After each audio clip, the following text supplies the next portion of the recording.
መዝሙር 22 ላይ የምናየው ምንድነው? አምላኬ አምላኬ ለምን ተውከኝ። ይሄ ጸሎት ዳዊት ዛሬ እዚህ የሚለው ጸሎት የማን ጸሎት ነው? ይሄ ጸሎት የጌታችን ኢየሱስ ክርስቶስ መስቀል ላይ ያለው ነው። ኤሎሄ ኤሎሄ ለማ ሰበክተኒ፣ ለማን ተውከኝ? እኔን ከማዳን ከጩኸቴ ቃል ሩቅ ነህ። አምላኬ በቀንም ወደ አንተ ጠራለሁ አልመለስክልኝም። ስለዚህ በምዕራፍ 22 ላይ ምን ብያለሁ? ራሱን ከኛ ጋር አይደንቲፋይ ያደረገበት ያመሳሰለበት የኛን መከራ የኛን ጭንቀት የኛን ቁስል ሁሉ ያየበት ነው። ዛሬ ብዙ ክርስቲያኖች ውስጣቸው ባዶ ሆነ። እግዚአብሔር የነሱ ጭንቀት ውስጥ፣ እግዚአብሔር የነሱ መከራ ውስጥ፣ እግዚአብሔር የነሱ ሐዘን ውስጥ የገባ ይመስላቸው። አምላኬ አምላኬ ለምን ተውከኝ ለምንለው ሰዎች ይገባዋል። ኢየሱስ ይገባዋል። ይሄ ለምን እንዳልክ ለምን አምላኬ አምላኬ እንዳልክ ይገባዋል። ለምን ካንተ በፊት ካንተ ችግር ጋር ራሱን አይደንቲፋይ ያደረገ ያመሳሰለ የናዝሬቱ ኢየሱስ አለና።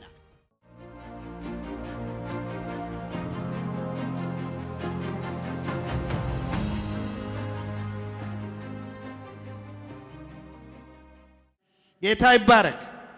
ይሄ እንግዲህ አሁን ያነበብኩት በመጽሐፍ ቅዱስ ውስጥ በመዝሙር 95 ላይ ያለ ቃል የመልእክቴ ርዕስ ነው። እርሱ አምላካችን ነው። አሜን አሜን። እርሱ አምላካችን ነው፣ እኛ ደግሞ የመሰማሪያ በጎቹ ነን።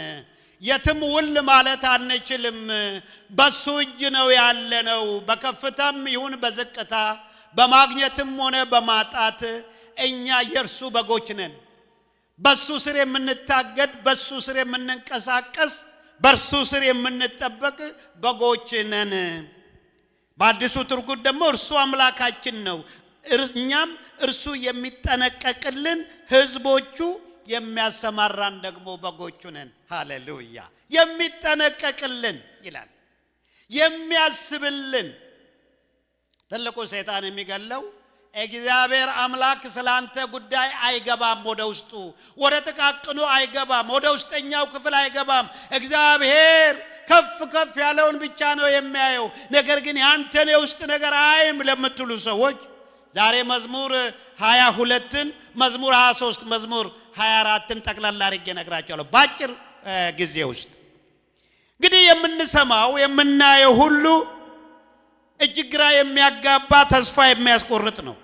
ብዙ አቅጣጫን የሚያስት ነው። ሁኔታዎችን ግራ የሚያጋቡ ሁኔታዎች ውስጥ ነን ብዙዎቻችን ያለ ነው። የምንይዘውን የምንጨብጠውን የምናጣበት፣ ማን አለኝ፣ ማን ይረዳኛል፣ ማን ያስበኛል ብለን የምንናወጥበት ብዙ ዘመናት አለ። ዛሬ በዙሪያችን ካሉ ተግዳሮቶች አንፃር ዛሬ የሚያስፈልገን ታዲያ ምንድን ነው? ለዚህ ለተንከራተተው ለተጨነቀው ሕዝብ የሚያስፈልገው ምንድን ነው ብሎ እግዚአብሔር ሲያስብ ዳኛ አይደለም ማለት እችን ምድር የምትፈልገው፣ እች ምድር የምትፈልገው አለቃ አይደለም፣ አዛዥ አይደለም። እች ምድር የምትፈልገው እዚህ እች ምድር የምትፈልገው ጠበቃ አይደለም፣ የሚያከራክር ጠበቃ አይደለም ማለት። እች ምድር የሚያስፈልጋት እረኛ ነው አለ። ሃሌሉያ! እረኛ። ስለዚህ እረኛ ብዙ ሰምታችሁ ሊሆን ይችላል። እግዚአብሔር በአንድም በሌላም መንገድ ለውጦ ሊናገር ይችላል። ይህን በማወቁ እግዚአብሔር ለኛ የላከልን ማን ነው? እረኛ ነው። ለምን እረኛ አስፈለገ? አዳምና ሔዋን የወደቁት ራሳቸውን ችለዋል፣ ብቁ ሆነዋል። የሚያስፈልጋቸውን ሁሉ አዘጋጅቻቸዋለሁ፣ እየመረጡ ይበላሉ፣ ይጠጣሉ፣ የሚቸገሩት የለም ብሎ ለጥቂት ደቂቃ እግዚአብሔር ዞር ቢል ታሪክ ተገልብጦ ነገር ሁሉ ያ ኤደን ገነት ሁሉ ተዘበራርቆ የእግዚአብሔር አጀንዳ ተጥሶ ሲመጣ ነገር ሁሉ የለም፣ ተገለባብጧል። ለካስ እረኛ ያስፈልጋል አለ። አብሮ የሚያግድ እረኛ፣ የሚጠብቅ እረኛ ያስፈልጋል።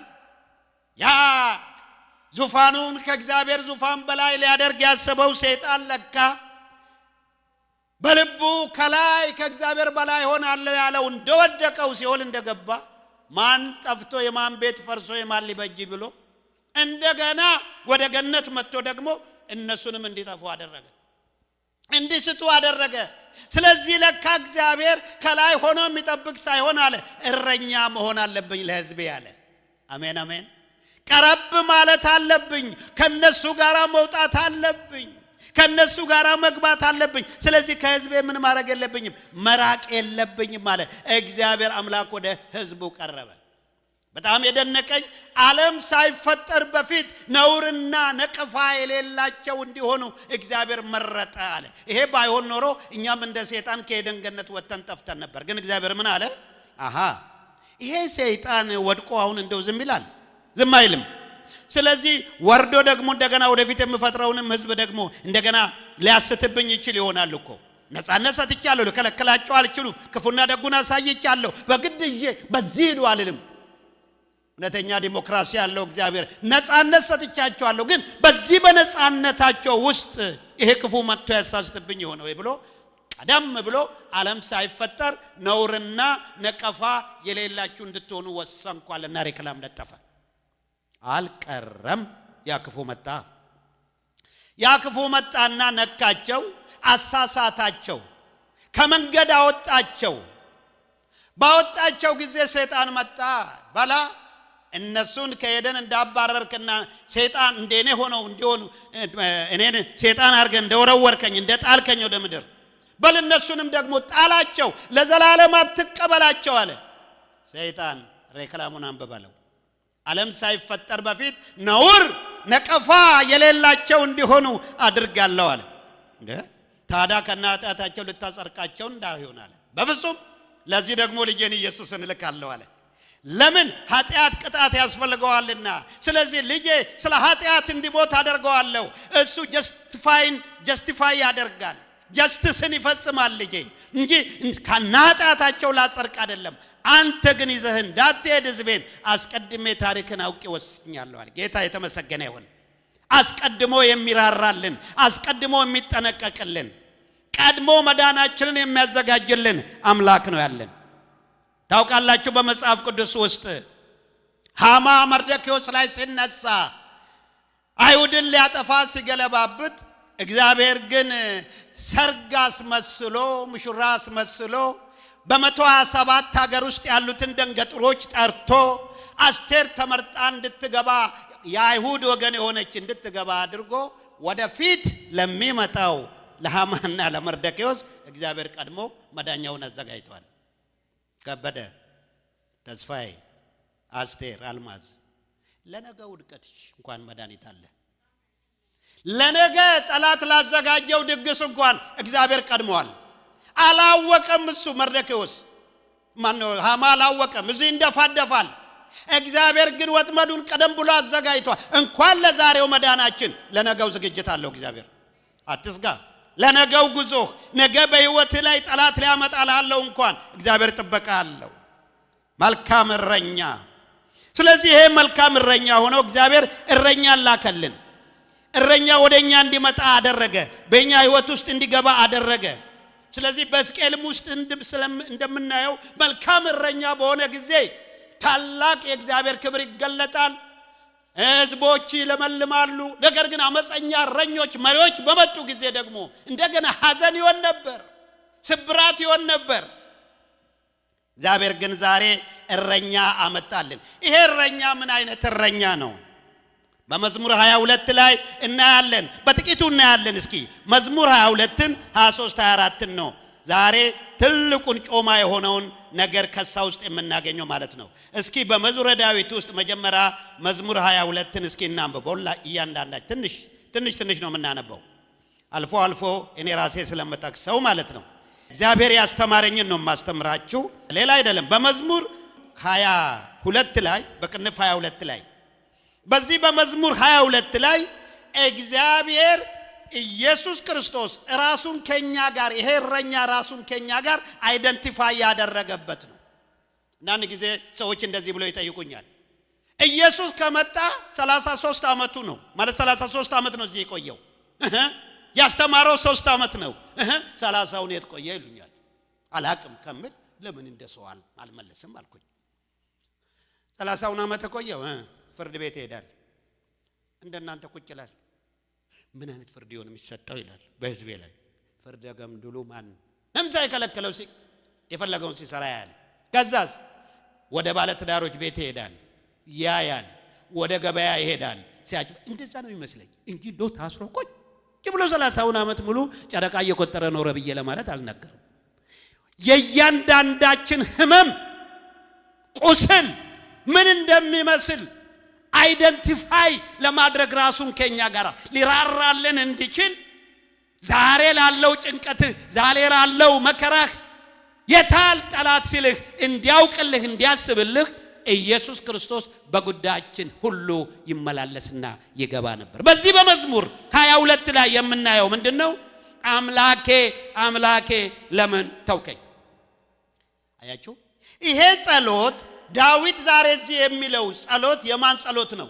ይሄ ጸሎት የጌታችን ኢየሱስ ክርስቶስ መስቀል ላይ ያለው ነው። ኤሎሄ ኤሎሄ ለማ ሰበክተኒ። ለምን ይሄን አመጣ ልትሉን ትችላላችሁ። ትንሽ ዘግየት እንበል እናገኘዋለን። ለምን ኤሎሄ ኤሎሄ ለማ ሰበክተኒ፣ ለማን ተውከኝ? እኔን ከማዳን ከጩኸቴ ቃል ሩቅ ነህ። አምላኬ በቀንም ወደ አንተ ጠራለሁ አልመለስክልኝም። ስለዚህ በምዕራፍ 22 ላይ ምን ብያለሁ? ራሱን ከኛ ጋር አይደንቲፋይ ያደረገበት ያመሳሰለበት የኛን መከራ የኛን ጭንቀት የኛን ቁስል ሁሉ ያየበት ነው። ዛሬ ብዙ ክርስቲያኖች ውስጣቸው ባዶ ሆኗል። እግዚአብሔር የነሱ ጭንቀት ውስጥ እግዚአብሔር የነሱ መከራ ውስጥ እግዚአብሔር የነሱ ሐዘን ውስጥ የገባ ይመስላቸው። ከሩቆ ነው አዳነች እንዴት ነሽ ደህና ነሽ ወይ ኑሮ እንዴት ነው የሚለን የሚመስለን ነገር ግን አይደለም። እግዚአብሔር ከስትንፋስ ይልቅ ቅርብ ነው። ስትል እንኳን ይመነዝራታል። በአልጋ ውስጥ ሆነ በመኪና ውስጥ ሆነ አንዳንዴ ምንም እስከትል ባለቤቶቻችን ወየው አዘነ ደሞ ምነው አይ ሰላም ነን ስንል እንኳን ይመነዝረዋል እሱ። በምን አይነት ሁኔታ ውስጥ እንዳለህ በምን አይነት ሁኔታ ውስጥ እንዳለሽ እግዚአብሔር ያያል። አምላኬ አምላኬ ለምን ተውከኝ? ታዲያ ይሄ ቃሉ ምንድነው? ለኢየሱስ ሰጥተነዋል። ችግራችን ይሄ ነው። ዛሬ አምላኬ አምላኬ ለምን ተውከኝ ለምንለው ሰዎች ይገባዋል። ኢየሱስ ይገባዋል። ይሄ ለምን እንዳልክ ለምን አምላኬ አምላኬ እንዳልክ ይገባዋል። ለምን ካንተ በፊት ካንተ ችግር ጋር ራሱን አይደንቲፋይ ያደረገ ያመሳሰለ የናዝሬቱ ኢየሱስ አለና። ስለዚህ ይሄ አምላኬ አምላኬ ኢየሱስ ብቻ አይደለም። እሱ ቀድሞ ብሎት ከሱ በኋላ ያለነው ደግሞ በዚህ ውስጥ ስናልፍ ለመራራት ለኛ መከራና የኛ ችግር እንዲሰማው ለማድረግ ነው። አንድ ጊዜ አንዱ ነብር ነከሰውና ይጮሃል። የታል ቁስሉ ሲባል ታች ጠፍሩ ላይ ነው ትንሽ እንዲቦጨር ያደረገው። የሰውየው ጩኸት ግን ምድር የተናወጠው ወዳም የሚጮህ ሰው መጥቶ ቢያይ ከባድ ቁስል የለም። እግሩ ላይ ሲያይ ትንሽ ሞጨር የተደረገች ናት። አሁን ሰው አንበሳ እንኳን በልቶት በጥይት እንኳን ተመቶ አገር ሰላም ነው ይላል። አንተ እንዴት ትጮኻለህ? ኧረ እባክህ ሰው ምን ይላል? ተውኝ ምንም የሚያሸንፈው ጠፋ። ከዛ በኋላ እስኪ ነብር የነከሰ ሰው አምጡልኛል። ነብር ምን ያደረገው? የነከሰው ሰው ብቻ አምጡልኛል። ከዛ ተፈልጎ ነብር የነከሰው ሰው መጣና በሩ ላይ ቆመና ወንድሜ ወንድሜ ወንድሜ ብሎ ማልቀስ ጀመረ። ከዛ በኋላ ያለቀሰ ያለ ራስህ ተቃጠልክ አይደለ ይለዋል። ሰውየው ደግሞ የተቆሰለው ታች ነው ራሱን ነው። አዎ አንተ ገብተዋል፣ እዚህ ነው የሚነደው እሳቱ፣ አንተ ገብተዋል አለው። ምክንያቱም እሱ ነብሩ ለካ ጥፍሩ ወደ ውስጥ ይገባና የመጀመሪያውን ከጭንቅላት ጋር የሚገናኘውን ነርቭ ነው የሚቆርጠው። ስለዚህ ያወጥቶ የሚያቃጥለው የት ነው? ራስ ላይ ነው። ሰው ደግሞ የሚያየው ያችን ትንሿን ቁስል ነው፣ ሊገባው አይችልም። አስቴር ተስፋዬ ከበደ የማይገባው ጌታ ቢሆን ኖሮ ምን ትሆን ነበር? ያንተ ህመም ያንተ ቁስል ያንተ ድካም ያንተ ተስፋ መቁረጥ የማይገባው ቢሆን እንደ እንግሊዟ ንግስት ራበን ሲሉ ኬክ አይበሉም እንዳለችው ቢሆን ምን ይውጥ ነበር?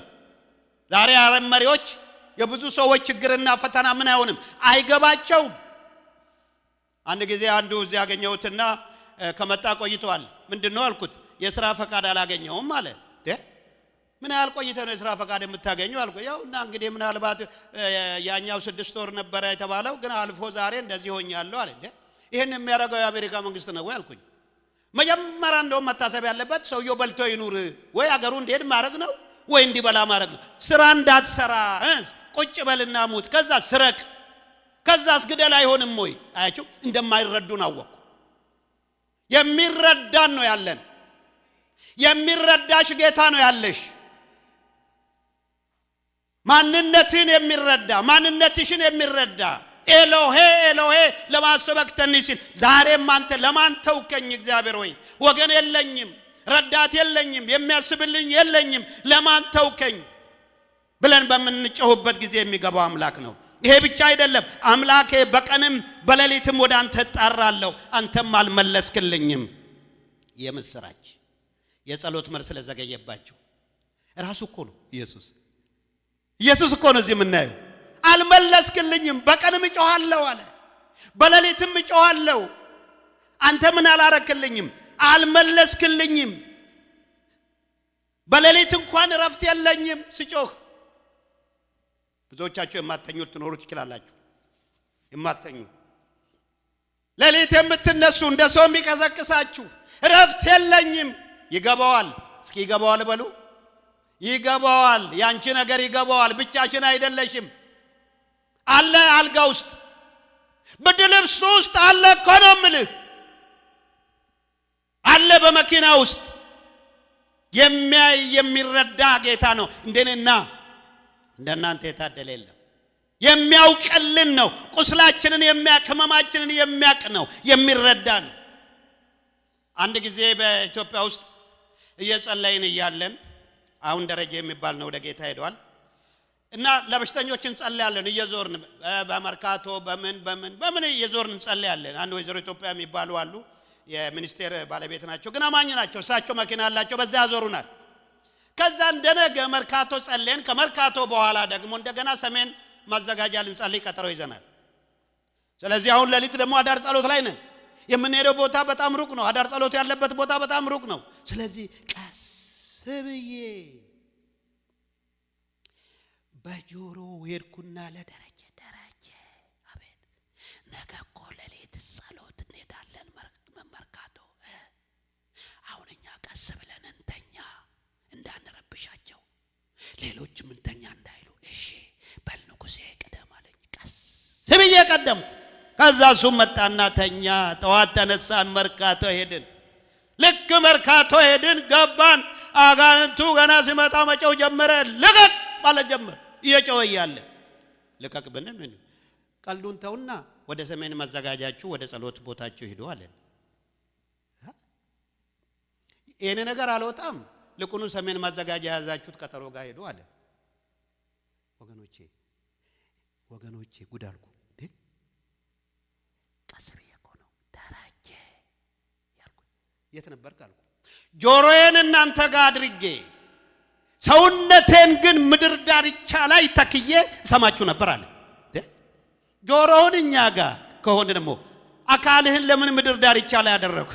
ለእናንተ የቀለለ ስም ኢየሱስ ስትሉ ምን እንደሚያደርገኝ ነው ያውቃለሁ አለ።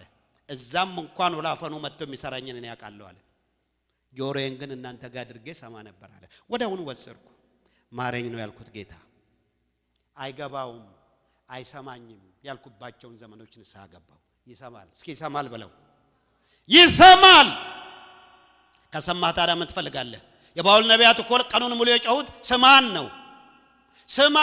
ነው ገና። ኤልያስ ግን ስለሰማኸኝ ነው ያለው። ከሰማሽ ምን ትፈልጋለሽ?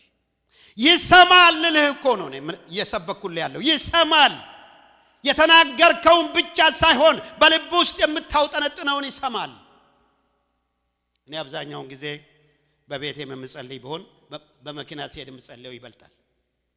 በተለይ ሰዎች ከሌሉ ይመቸኛል። አንድ ጊዜ ባይዌይ ላይ የበረርኩ ሲሄድ ለካ መስኮት መክፈቴን አላቀም። አያሶ ወዝል ከጎኔ ያለው መኪና ሳታታታ አረጋለካ መንፈስ አለበት አላወቁም። ሳታታ ከዛ ወዲህ መስኮት ዘጋለሁ። መስኮት ዘግቼ ግን እነጋገረዋለሁ። ለምን? ይሰማል። የሚያይ አምላክ ነው። ያንተን ጥያቄ የሚያይ አምላክ ነው። ካየ ምን ትፈልጋለህ? እግዚአብሔር ካየ እግዚአብሔር ከተመለከተ ምን ትፈልጋለህ? ስለዚህ በዚህ ክፍልም ላይ የሚለው ይሄ ነው። የሰው ማላገጫ ሆኛለሁ ይላል። አባቶች አንተን ተማመኑ አመለጡ፣ እኔ ግን እንደ ትል ሆንኩ ይላል። አዎ ዛሬ እንደዚህ አይነት አመለካከት እኔ እኮ ተረሳው፣ ሌሎቹ ቀደሙኝ ትተውኝ ሄዱ፣ እኔ ግን ወደ ኋላ ቀረው ልትሉት ይሰማል። ከሰማ ደግሞ ይመልሳል። ያያል። የማዩኝ ሁሉ ይላገዱብኛል አለ። ራሳቸውን እየነቀነቁ በከንፈሮቻቸው እንዲላሉ በእግዚአብሔር ተማመነ እርሱ ያድነው ቢወደውስ ደግሞ ያድነው አንተ ከወድግን አውጥተኸኛል በእናቴ እያለ ይናገር። በአጠቃላይ መዝሙር 22 ዕጣ ተጣጣሉበት በእኔ በረከት ላይ። ለእኔ ይሆናል ያልከው ሌላ ሲወስደው፣ እኔ ይዘዋለሁ ያልከው ሌላ ሲጨብጠው፣ ምርኮ ለእኔ ይሆናል ብለህ ተመኘው በሌላ እጅ ሲገባ ተረሳው ስትል ይገባዋል።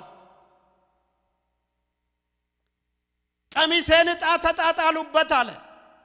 ሌሎቹ አንተ በደከምክበት አንተ ባለቀስክበት ሌላው ሲያልፍ፣ ሌላው ሲከበር፣ ሌላው ሲመሰገን የታል የኔ ጉዳይ ልትል ትችላለህ። እግዚአብሔር ያያል። እግዚአብሔር ያንተ ነገር ይገባዋል። ስለዚህ በምዕራፍ 22 ላይ እግዚአብሔር ራሱን ከኛ ጋር አይደንቲፋይ ያደረገበት ያመሳሰለበት ነው። ዛሬ በዚህ ክፍል ላይ ኢየሱስ ክርስቶስ ጮኸው ጩኸት ዛሬ አንተ ስትጮህ ይገባዋል። ከባዱ የማይገባው ሰው ማግኘት ነው። ከማይገባው ከማይረዳ ሰው ጋር መኖር ነው ከባዱ። የኛ አምላክ ግን የኛ ነገር ይገባዋል። ያንቺ አምላክ ግን ይገባዋል፣ ይረዳል፣ ለጥያቄሽ መልስ ይሰጣል፣ እንቆቅልሽን ይፈታል። በተለይ በዚህ በፊታችን ባለው ዓመት ታሪክ ይለወጣል። ታሪክ ይለወጣል። በምዕራፍ 22 ላይ ብዙ ነገሮችን ማየት እንችላለን። ወደ ምዕራፍ 23 ላይ ደግሞ ይሄ በምዕራፍ 22 ላይ ራሱን አይደንቲፋይ ያደረገው አመሳስሎ ከችግራችን ውስጥ የገባው ከመከራችን ውስጥ የገባው ኢየሱስ ክርስቶስ አሁን በዚህ ደግሞ በምዕራፍ 23 ላይ በዚህ በምዕራፍ 23 ላይ ደግሞ ፕሮቫይደር ሆኖ ሲመጣ እናያለን። እኔ መረዳት ብቻ አይደለም ለጥያቄ መልስ እሰጣለሁ ብሎ መጣ። እኔ መረዳት ብቻ አይደለም የሚያስፈልግን ሁሉ ፕሮቫይድ ላደርግ ልሰጥህ እችላለሁ አለ። ስለዚህ እዚህ ጋር ይመጣና ይሄ እረኛ እግዚአብሔር እረኛዬ ነው አለ። እዛ ጋር የሚያመሳስለውን ተናገረና በዚህ በምዕራፍ 23 ላይ ደግሞ እግዚአብሔር እረኛዬ ነው የሚያሳጣኝ የለም ማለት ሲፎክር፣ በረፍት ውኃ ዘንድ ይመራኛል፣ በለመለመ መስክ ያሳድረኛል፣ ነፍሴን መለሳት፣ ስለ ስሙ በጽድቅ መንገድ መራኝ እያለ ይናገራል። አንተ ከኔ ጋር ነህና ክፉን አልፈራም፣ በትር ምርኩዝ እነሱ ያጽናኑኛል። በፊቴ ገበታን አዘጋጀልኝ፣ በጠላቶቼ ፊት ለፊት ራሴን በዘይት ምን አደረክ ይላል ቀባ። he is a provider የሚያዘጋጅ አምላክ ነው። ላንተ የሚያስፈልገውን የሚሰጥ አምላክ ነው። እስከ ዛሬ ድረስም የሚያስፈልገንን የሰጠን ፕሮቫይድ ያደረገልን አለቀልን በቃ ስንል ከየት መጣ ሳንል እግዚአብሔር ጓዳችንን የሞላ እሱ ነው። እሱ ነው መኖር በማይቻልበት እንድትኖር ያደረገ፣ ማንም ባልደገፈሽ ሰዓት የደገፈሽ፣ ጸንተሽ በቤቱ እንድትኖር ያደረገሽ እሱ ነው። አለቀልኝ ከእንግዲህ ማን ይህንን መከራዬን ከኔ ላይ ያነሳል ስትል፣ ነገር ግን ድንገት የሞት ጣርህን ካንተ ላይ አንስቶ ታሪክህን በሰላም የሞላ የናዝሬቱ ኢየሱስ ነው። ይገባዋል። ላስታርቃችሁ ነው ዛሬ መጣሁት ከአባታችሁ ጋር ላስታርቃችሁ ነው። ዳንኤል 21 ቀን ጦርነት ሲከናወን ክርክሩ ክሱ ከማን ጋር ነው? ከእግዚአብሔር ጋር ነው። ምን ነው አስቸኳይ የጸሎት ጥያቄ ጠይቄህ 21 ቀን ሙሉ ምን ነው እያለ ይጮሃል። እግዚአብሔር ምን አለው? ዳንኤል ምን ሆንክ? እኔ እኮ ገና በጸሎት መጀመሪያ ነው መልሱን ያመጣሁት የጨረስኩት አለ።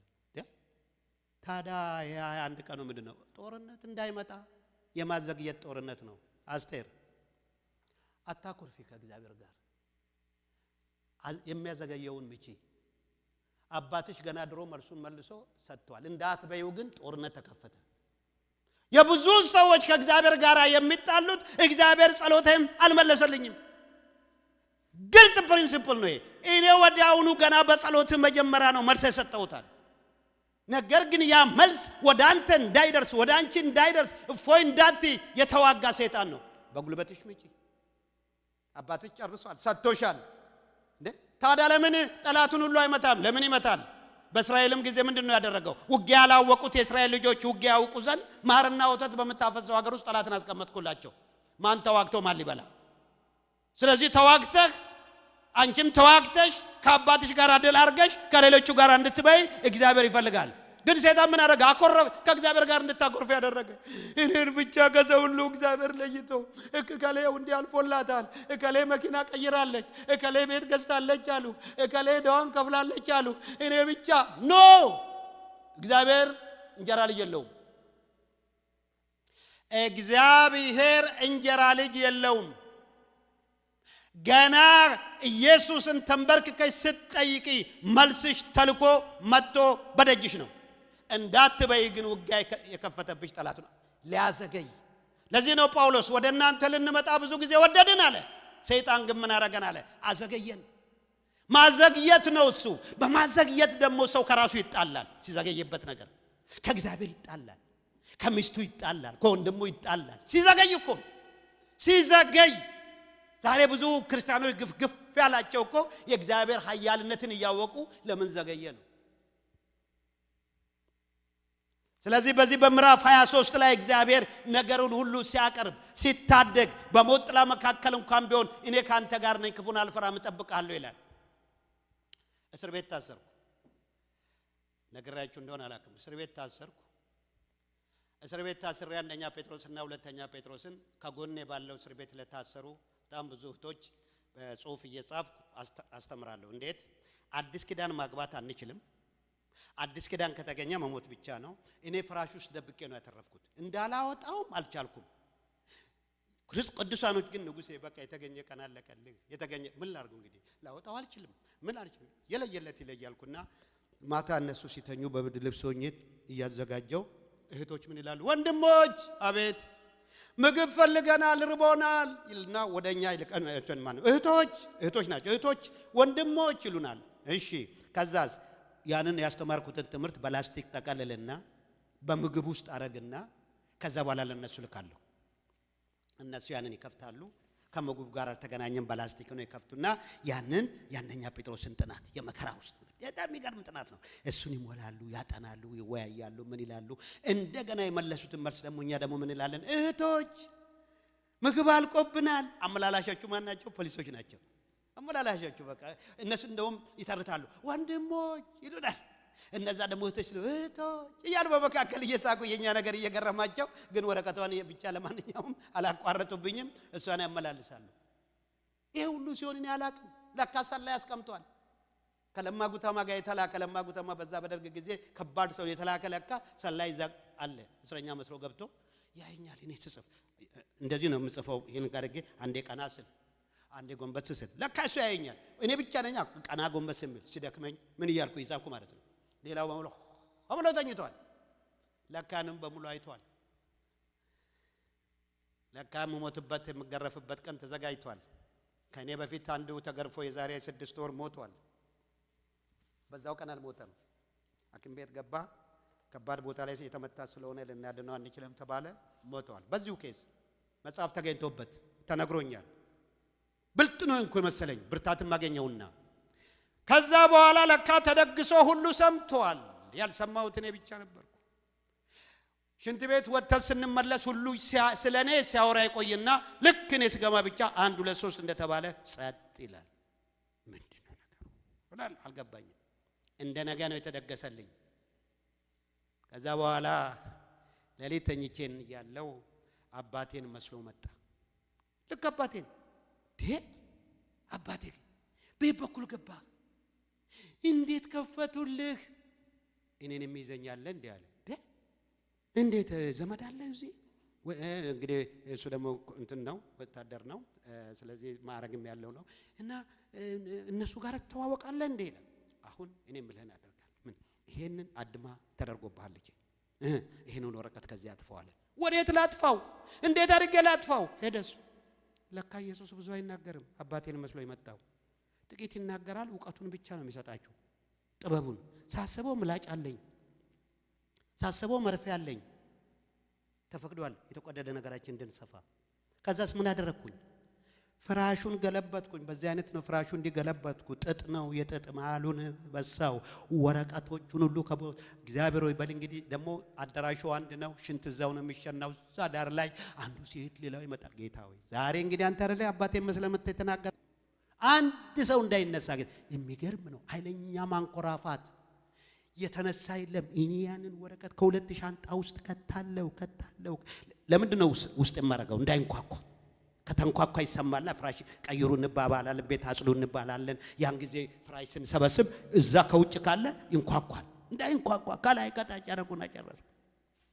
ከዛ በኋላ ጠዋት ላይ እንቅልፍ ይዞኝ እስከ 3 ሰዓት ተኝቻለሁ እኔ ብቻ።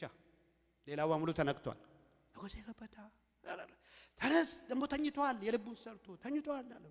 ከዛ በኋላ እዚህ በቃ መሳሪያ ዙራ ኮማንዶዎች ምን እጄ ወደ ኋላ ምን ቦርሳ በሙሉ ተፈተሸ፣ ታየ፣ ምን አለ ምንም የለም። ከዛ በኋላ እኔን አሳልፎ የሰጠውን ና አለው። ማን ነው ወደ አንተን የምትንዘፈስፈው? ለኛ ነው ሐሰተኛ መረጃ የምትሰጠው? ለኛ ነው ወይ? ያ በእኔ ላይ የነበረው ዕጣ በዛ ሆነ። ሲመጣ ማታ በቃ ደም ሰው ከሰውነት ሁሉ ደም ነው፣ ከእግሩ ደም ነው፣ ከምን ደም ነው፣ ሁሉም ዋጋውን ያገኘ ሲሉ እኛው ጴንጤዎቹ ነው ስናክመው ቁስሉን ስንጠርግለት ምን ስንለት የነበረው። አለቀና ጉዳዩ ተፈታን። የታገኘዋለው መርካቶ ከአንድ 9 ወር አካባቢ ላይ አላየኝ። ንጉሴ ወይ አንድ ጥያቄ ልጠይቃለሁ። ምን ያለታኮ እንደ ማታ እንደ ትናንትና ማታ ወረቀት ጽፍ አይቻለሁ። ጠዋት ደግሞ ፀሐይ ሞቀን ተመለስን እንጂ ሽንት ቤት እንኳን አልሄድንም ደበክ እንዳልልህ። እሺ ምን አደረከው አለኝ። ያችን ወረቀት ዋጥከው? እንደው በላኸው?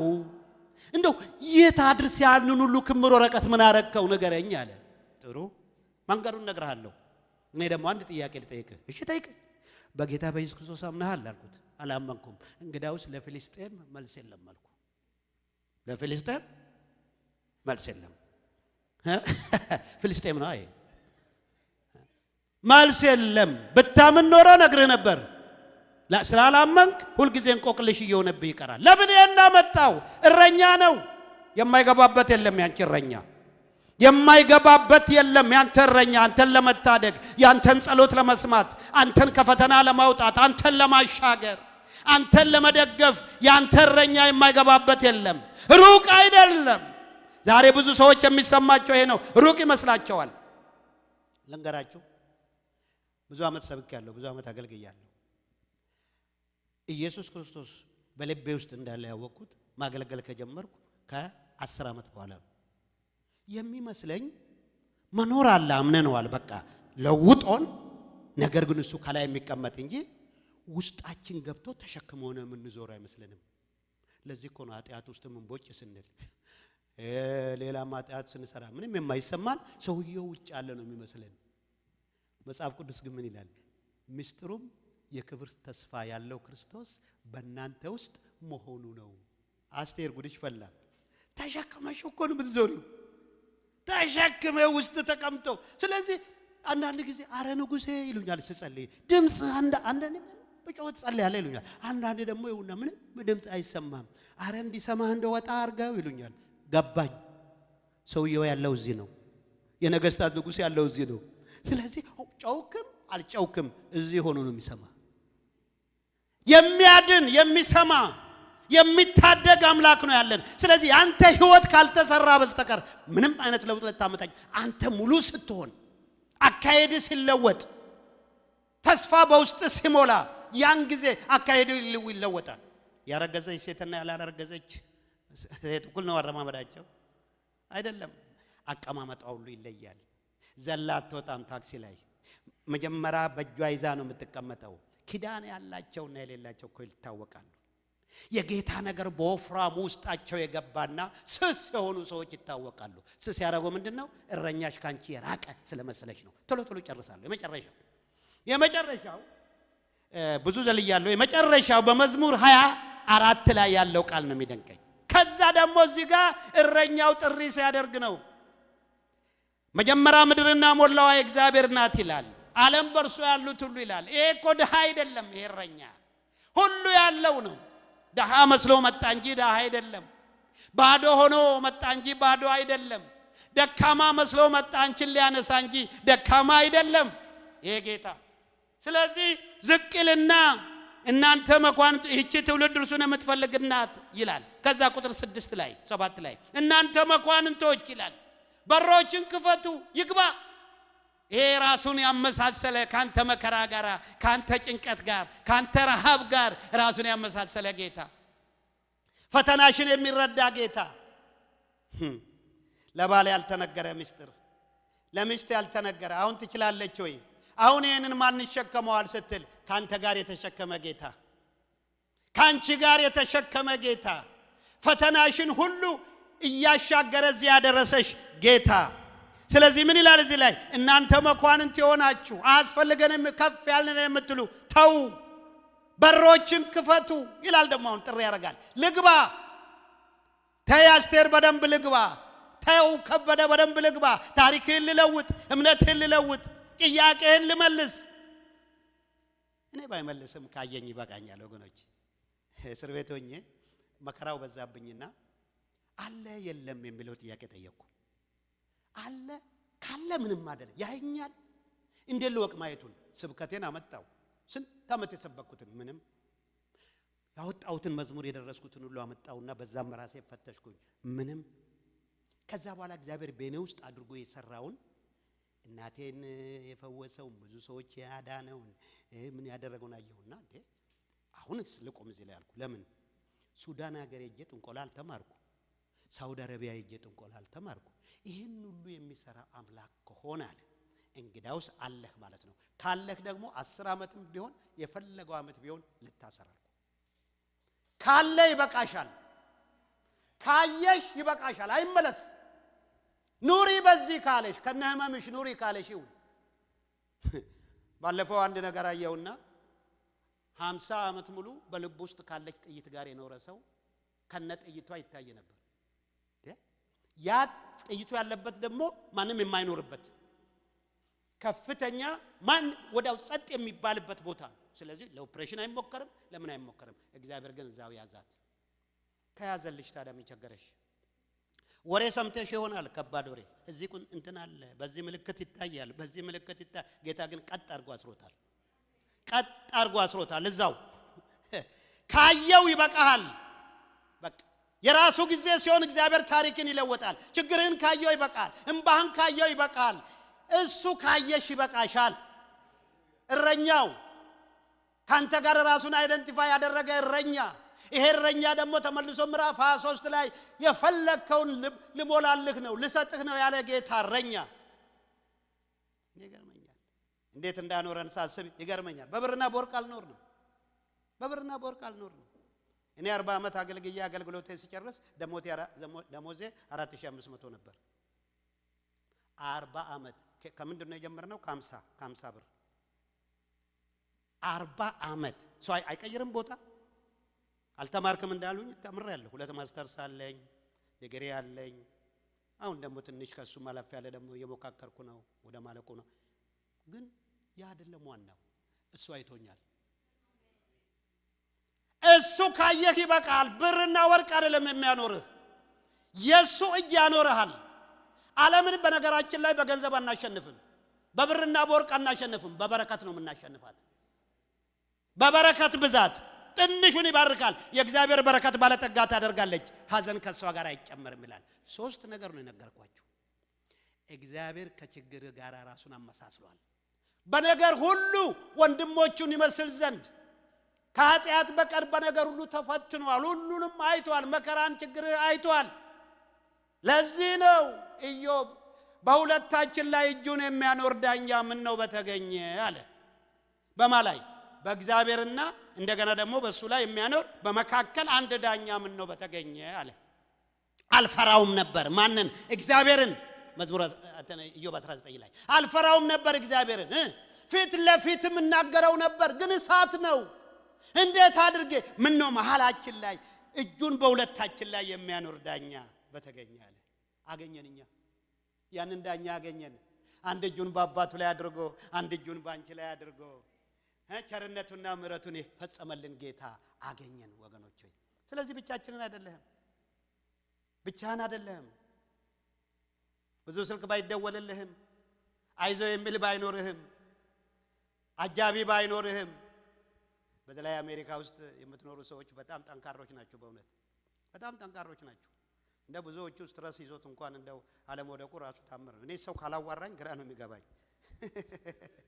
አይ ኖርማል ነው ንጉስ እያሉ ኖርማል አዎ እሺ ኖርማል ነው አሉ። በቃ ኖርማል ሹ ኖርማል ነው። በዚህ በኖርማል ውስጥ ያኖራችሁ እግዚአብሔር ይባረክ። አጨብጭቡለት እስኪ አጨብጭቡለት በእውነት። ስለዚህ ይገባዋል። በቃ የዛሬ መልእክት ይሄ ነው። ያንቺ ነገር ይገባዋል። አውቃለሁ እኮ ነው ራእይ ውስጥ የሚያለው። አውቃለሁ፣ ድካምህን አውቃለሁ፣ ረሃብህን አውቃለሁ፣ ፍቅርህን አውቃለሁ፣ ኃይል ትንሽ መሆኑን አውቃለሁ። ካወቀ ምን ትፈልጋለህ? አውቃለሁ፣ ያንቺን ነገር ሁሉ በፊቴ አውቃለሁ። ታውቃለህ? አዎ። እያወቅኩ ነው ይሄን ሁሉ ያልከው? አዎ። አንተ ካወቅክ በቃኝ። አሜን አሜን። መፍጨርጨርማ አለ እኮ። ባለፈው አመት መጥቼ ኮርነር ሰብክ ነበር። እዛ ዳላስም አገልግያለሁ በዚህ እንትን ላይ እና ስለ ዕንባቆም አገለግል ነበር። ዕንባቆም ቻፕተር 1 ኮንፊውዥን ብዬ አገለግላለሁ። ቻፕተር 2 ሶሉሽን፣ ቻፕተር 3 ሪቮሉሽን እና ዘራ ያገለግላል። ቻፕተር 1 ላይ ዲያለት ተወራጨ። ዝም ማለው እግዚአብሔር አለና ተናደደ። መጣና ቻፕተር 2 ላይ ደግሞ ማማው ላይ ወጣና በልመልሳ አለው። እመጣለሁ። መቼ? አልዘገይም። መቼ? አልዋሽም። መልሱና ጥያቄ ሆነ። እሱ ሚያዝያ 10 ግንቦት 10 የልደታ ቀን የማርያም ቀን ቁልጭ ያለ ነገር ነው የሚጠብቀው። እግዚአብሔር ግን ራሱን የእግዚአብሔር ነገር ይገርመኛል። መልሱ እኮ አይደለም። መቼ? አልቀርም። መቼ? አልዘገይም። መቼ? አልዋሽም። አሁን መልስ ይሆናል ይሄ ለመቼ? እኔ ምን ልሁን እስከዛ? አንተ እሺ ቀስ ብዬ እመጣለሁ ነው የምትለው። ጻድቅ በእምነት ይኖራል አለ። በእምነት መኖር ብቻ ነው አለ። በእኔ ላይ ተደግፈ። እቺ ቃል ናት ወንጌልን የመሰረተች፣ ከኮንፊውዥን ውስጥ የወጣች ሶሉሽን ናት ዓለምን የለወጠች። ያንተ ኮንፊውዥን ለነገ ሶሉሽን ነው የሚሆነው። ዛሬ ግራ ገብቶሻል፣ ነገ ግን የብዙዎችን ጉልበት ታቆሚያለሽ። ነገ ግን የብዙዎችን ቁርጭምጭሚት ታቆባለህ፣ ብዙዎቹን ታጸናለህ። ከዛ ግራ የገባው በምዕራፍ 2 ላይ መልስ ካገኘ በኋላ ወደ ምዕራፍ 3 ሄደና እንግዳው ስራህን ቀጥል አለ። ከዛስ በለስ ባታፈራ አለ፣ አካውንት ባይኖር፣ በወይራ ስራ ቢጎድል፣ ወንዞች መብልን ባይሰጡ፣ ምንም ባይኖረኝ አንተ ብቻ ደስ ይለኛል አለ። ደስ አለው። በቀን አትታመን፣ በሮብ በማክሰኞ መያዛ በግንቦት አይደለም፣ እሱ ብቻ በቂ ነው። አካውንትህም አይደለም፣ የሰበሰብከውን ብር አይደለም፣ እሱ በሰረብህ ብትለው አልቅም ብትለው አልቅም ብትለው አልቅም። አሁን የኖርከው በገንዘብ ነው። አንተ እንደው ልበላችሁ አላቃችሁም። እስኪ ግን በገንዘባችሁ ነው የኖራችሁት? እኔ በገንዘብ እስኪ 4500 ደሞዝ ነው ወገኖች፣ 40 ዓመት ላገለገለ ሰው እንደው አታብዱም ወይ? ግን መስላሉ አሁን ስታዩ አሁን ጨርሻለሁ። ለነገሩ ወጥቼ ከዛ እግዚአብሔር ቤት አከራይቼ ምን ይያልኩ ራሴ እኖራለሁ። ማንንም ቸርች ላይ ምንም ሳልደገፍ ያኖራል እግዚአብሔር። ለምን? የሚገባው አምላክ አለን። ፕሮቫይድ የሚያደርግ አምላክ አለን። እንደገና ደግሞ የሚጠራን እናንተ መኳንንቶች በሩን ክፈቱ አለ። የጭፍሮች አምላክ ይግባ አለ። ጭፍራ በዛብህ፣ መከራ በዛብህ፣ እሱ የጭፍሮች አምላክ ነው። የሰልፍ ሁሉ አምላክ ነው። እግዚአብሔር ነው ኃያል። እግዚአብሔር ነው ብርቱና ኃያል። እግዚአብሔር ነው በሰልፍ ኃያል። ይግባ ይሄ ንጉሥ ይዋጋልህ። ክፈጅ በርሽን፣ ይግባ ኑሮህን ያቃና። እንጸልያለን ወገኖቼ። ብዙ መልእክቶች ነው ያሉኝ፣ ግን ምን ልበላቸው ስለኝ ህዝቤ የራኩት መስሎታል አለኝ። የሱ ነገር የማይገባው የነሱ ነገር የማይገባኝ ያልቀመስኩ ያላየው መስሎታል ህዝቤ። ይቆዝማል፣ እየዘመረ ይቆዝማል። የብዙዎች እልልታ እኮ የዱቤ እልልታ ነው። ወደፊት አንድ ቀን ይባርከኝ ይሆናል ብሎ ዛሬ በዱቤ እልል ይላል። የብዙዎች እኮ አሜን እልል የምንለው በዱቤ ነው። አንዳንዶቻችን ነገ ይክሰኝ ይሆናል ብለን። ስለዚህ የብዙ ህዝቤ እየሄደ ሞቷል አለኝ። አጠገቡ ያለው የምደግፈው እኔም እንደነሱ በመከራ ውስጥ ያለፍኩ የማይመስለው ህዝቤ ነው ያለኝ። በመንግስተ ሰማያት ሆኜ ወደ ታች እያየው አይዞ ብቻ የሚል ጌታ መስየው ነው ያለው። አልፌበታለሁ አስቴር ያንቺን ቁስል፣ አልፌበታለሁ ያንተን ህመም፣ አልፌበታለሁ ያንተን ብቸኝነት፣ አልፌበታለሁ። ማንም ባይረዳ፣ ባልሽ ባይረዳሽ፣ ሚስት ወንድም ባይረዳ፣ እህት ባይረዳ፣ ጓደኛ ባይረዳ፣ እኔ እረዳለሁ፣ ይገባኛል ነው የሚለው። ስታለቅስ ይገባኛል። ኤሎሄ ኤሎሄ ስትል ይገባኛል። ባንተ ዕጣ ላይ ሲጣጣሉ ይገባኛል። ሲያድሙብህ እንደ ትል ሲቆጥሩህ ይገባኛል። ግን እኔ አምላክህ ካንተ ጋር ነኝ ነው የሚለው። ስለዚህ እግዚአብሔር ፕሮቫይድ ያደርጋል። ዛሬም የብዙዎቻችሁ አድራሻ ይለወጣል። በተለይ በኑሮ እንኳን በስራ እንኳን በተመሳሳይ ሁኔታ ውስጥ ያላችሁ ከዚህ ከኒው ይር ጀምሮ ታሪካችሁ ይለወጣል። እውነት ነው፣ ታሪካችሁ ይለወጣል። ያለ ምክንያት ይህንን ስብከት አላመጣም እግዚአብሔር። የብዙዎቹ ታሪክ እንዴት ሆነ የሚያደርግ ደረጃን ያልጠበቀ እድገት የምታድጉ አላችሁ። እዚህ ደረጃን ያልጠበቀ እድገት እግዚአብሔር ለማሳደግ መጀመሪያ ዶሮ ነጋዴ መሆን የለብህም። ከዶሮ ነጋዴ በግ ነጋዴ፣ ከበግ ነጋዴ ፈረስ ነጋዴ፣ ከፈረስ ነጋዴ በኋላ ደግሞ እንደገና መኪና ነጋዴ፣ ከመኪና ነጋዴ በኋላ ደግሞ እያለ አይደለም። እግዚአብሔር ከዶሮ አውሮፕላን ላይ ሊያወጣ ይችላል። ደረጃን ባልጠበቀ እድገት እግዚአብሔር ታሪክሽን ሊለውጥ ይችላል። የእግዚአብሔርና የነፋስ መውጫ አይታወቅም አሉ አቶ ሽፈራው ወልደ ሚካኤል የሚባሉ። በጣም ደስ ይለኛል ካሉ አይታወቅም፣ በየት በኩል እንደሚረዳሽ አይታወቅም። ግን የሚገባው አምላክ አለሽ። ይሄን ልሸልም ነው የመጣው። የሚገባው ጥያቄህ የሚገባው፣ ቁስልህ የሚገባው፣ አልጋ ውስጥ ሆነ የምትጸልየው የሚገባው፣ በአይምሮ የምታሰላስለው የሚገባው አምላክ አለ።